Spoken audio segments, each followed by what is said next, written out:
Injil Lukas pasal yang ke-18 ayat 1 sampai dengan yang ke-8. Ayat yang pertama, Yesus mengatakan suatu perumpamaan kepada mereka untuk menegaskan bahwa mereka harus selalu berdoa dengan tidak jemu-jemu. Di dalam ayat yang pertama, di sini firman Tuhan memberikan penjelasan bahwa apa yang disampaikan Tuhan Yesus ini untuk menegaskan bahwa mereka, yaitu murid-muridnya, harus selalu berdoa dengan tidak jemu-jemu. Pertama, kita perhatikan dari perumpamaan ini, Tuhan ingin membandingkan dirinya dengan seorang hakim yang dikatakan hakim itu tidak takut akan Tuhan. Bagaimana ketika hakim yang tidak takut akan Tuhan itu, dia mengabulkan permintaan seorang janda. Kenapa? Karena janda ini terus-menerus meminta supaya hakim ini membela haknya, tidak jemu-jemu. Nah, Bapak Ibu Saudara, saya ingin katakan bahwa virus itu memang nyata, tetapi kuasa Tuhan pun nyata dalam hidup kita. Jadi saya pikir, oh memang di dunia ini tidak ada satu pun yang mampu melindungi kita. Lalu kepada siapa kita harus berlindung? Kepada Tuhan. Tuhan saja yang sanggup melindungi kita.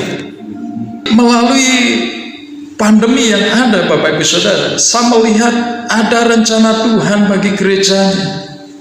Saya selalu merenungkan, saya selalu bawa dalam doa sebenarnya apa yang sedang terjadi. Menurut dunia ini adalah seleksi alam. Yang kuat itulah yang akan tetap hidup, yang lemah dia akan segera meninggalkan dunia ini. Menurut dunia seperti itu. Tetapi melalui firman Tuhan saya melihat bahwa kita ini sedang dibawa kepada penggenapan demi penggenapan firman Tuhan. Setiap kita yang sudah divaksin, Bapak Ibu Saudara, data Bapak Ibu Saudara itu masuk database besar di Indonesia. Dan database besar itu menunjukkan bahwa ini embrio, ini sesuatu tanda di mana dunia ini akan bergerak diatur pada sebuah pemerintahan seperti yang firman Tuhan sampaikan. Secara eskatologis kita sudah ada di akhir zaman. Dan proses demi proses itu dibawa. Setiap anak-anak Tuhan yang divaksin itu namanya sudah ada di database. Kalau tidak percaya, Bapak Ibu Saudara yang divaksin, buka saja di webnya, itu ada webnya yang sudah divaksin itu. Ya, nanti data Bapak Ibu Saudara sudah tertera di sana. Apakah yang sudah divaksin nanti masuk antikris? Oh enggak, saya tidak berkata seperti itu, Bapak Ibu. Maksud saya memang dirancang sedemikian rupa dunia dengan virus yang sama dan dengan vaksin yang sama. Ya kan? Vaksinnya sama loh Bapak Ibu Saudara, baik di Indonesia, di Cina, di Amerika, di Jepang, dimanapun vaksinnya sama. Dan semua yang sudah divaksin mereka punya data dan buktinya, Bapak Ibu Saudara. Coba Bapak Ibu Saudara bandingkan dengan kitab Wahyu. Setiap orang yang tidak menggunakan tanda yang disebutkan oleh firman Tuhan, mereka tidak akan bisa bepergian kemana-mana, tidak bisa berjual beli, beraktivitas apa-apa. Saya katakan tadi bahwa ini embrio, memang belum waktunya antikris itu keluar, tetapi ini adalah proses menuju ke sana. Bagaimana dunia akan diatur sedemikian rupa. Buktinya sekarang kita mau pergi saja harus menunjukkan surat vaksin. Betul kan Bapak Ibu Saudara? Bahwa ini adalah waktunya Tuhan untuk betul-betul mempersiapkan gerejanya. Vaksin itu belum menunjukkan antikris, Bapak Ibu Saudara. Antikris bukan vaksinnya itu, tetapi adalah pemerintahan di suatu hari. Dengan kata lain, dunia ini kan penuh proses, penuh uji coba. Jika proses ini berhasil, uji coba ini berhasil, maka akan ditingkatkan ke arah yang lebih modern lagi. Dulu kita disebut generasi milenial, sekarang anak-anak kita disebut generasi digital, di mana seluruh akses mereka itu akses digital melalui HP Android, melalui program komputer dan lain sebagainya. Kondisi inilah yang sedang dipersiapkan Tuhan bagi gerejanya. Tidak ada masalah kita suntik vaksin, karena memang itu untuk membangun antibodi kita. Tidak ada masalah. Tetapi yang Tuhan mau adalah di masa dan situasi seperti sekarang ini, firman Tuhan mendorong kepada kita semuanya untuk kita tetap tekun di dalam doa. Amin. Tidak jemu-jemu berdoa. Mengapa? Karena pengaruh hampir 2 tahun pandemi yang terjadi, gereja hanya bisa beribadah online, itu pengaruhnya banyak sekali. Terutama anak-anak Tuhan, mereka kehilangan waktu berdoa. Ya betul, itu terjadi di masa sekarang. Makanya Tuhan itu sedang mengingatkan kepada kita, gereja Tuhan, kita ada di masa penampian yang orang dunia berkata ini adalah seleksi Allah. Betul, kita ada dalam penampian. Tuhan melihat siapa yang masih tekun berdoa kepada Tuhan dan siapa yang sudah tidak pernah berdoa.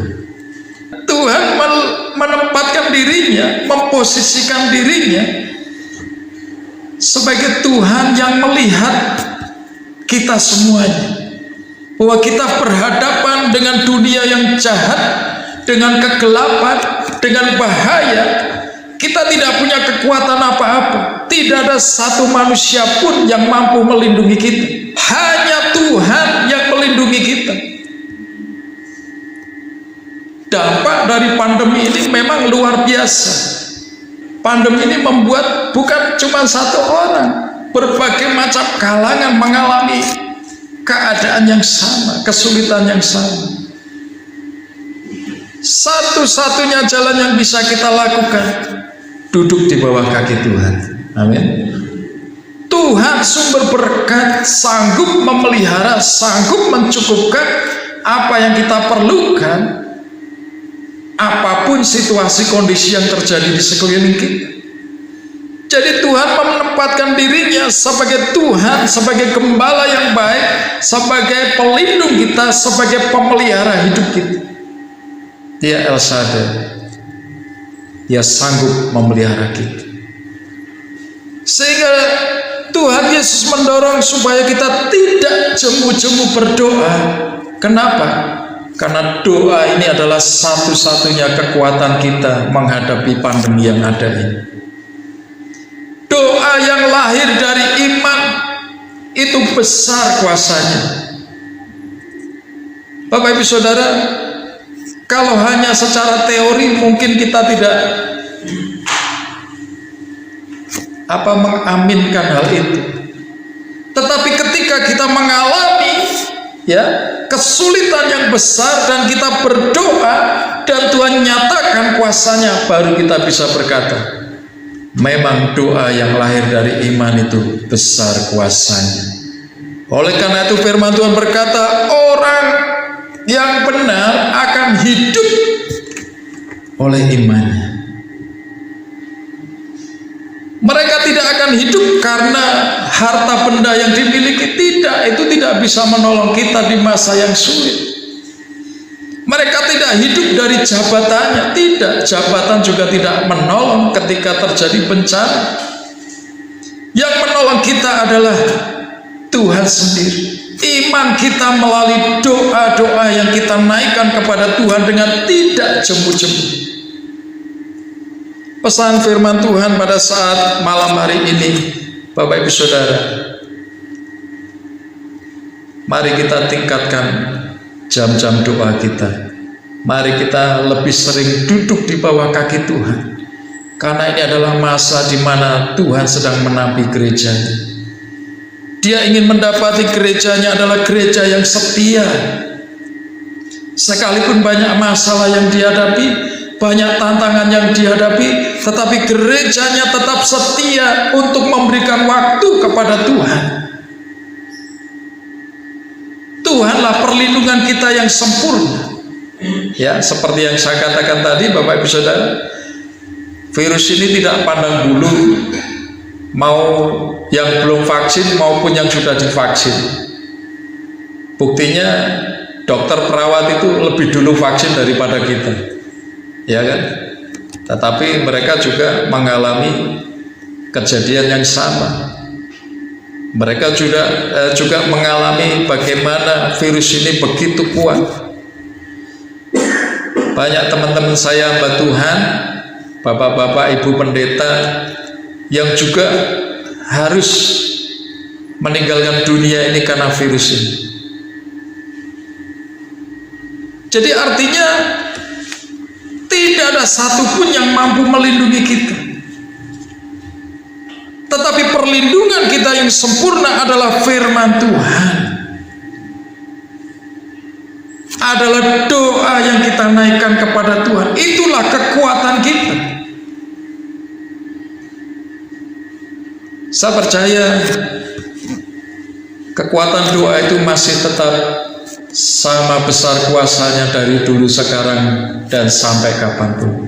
Setiap anak-anak Tuhan, orang-orang percaya yang setia berdoa, saya yakin perlindungan Tuhan sempurna atas hidupnya. Dimanapun kita berhadapan dengan apapun, pemazmur berkata, sekalipun ada banyak orang yang terkena penyakit, ya, tetapi kita akan tetap berdiri di hadapan Tuhan. Sekalipun di sisi kiri kita, di kanan kita, ya,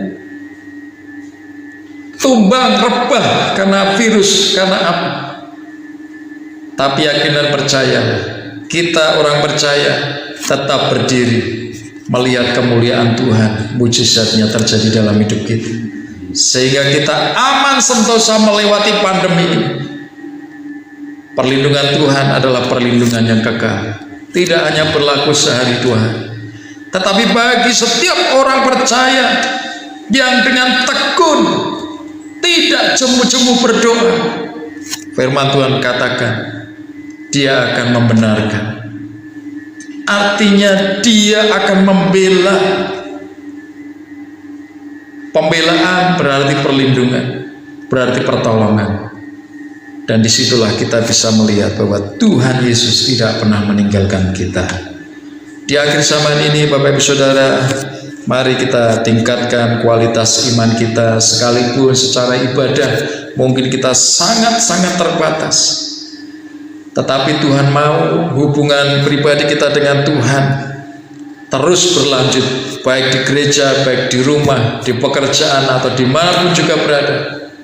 Perbanyaklah untuk duduk di bawah kaki Tuhan, dan Tuhan akan menolong memberkati kita semuanya. Amin.